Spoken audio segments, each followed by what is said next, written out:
Tuesday recipe is a super indulgent banana caramel pie. So this is a very delicious treat that you're going to want to share with all your friends and family. Now this recipe has a few different layers. So to make our base, what you're going to need is about 200 grams of, I've got sugar-free biscuits here, and I've got about 75 grams of melted butter. If you don't want to use butter, you can also use melted coconut oil.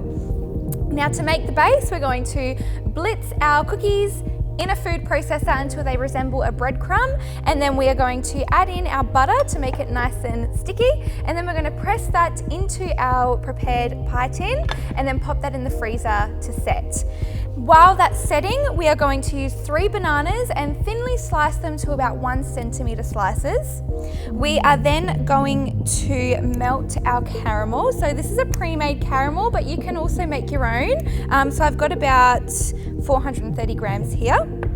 I've got 300 mils of thickened cream, and I'm going to add 1 scoop of the banana Happy Whey protein into the cream and then whisk that until it's light and fluffy, and then we're going to pop that on top of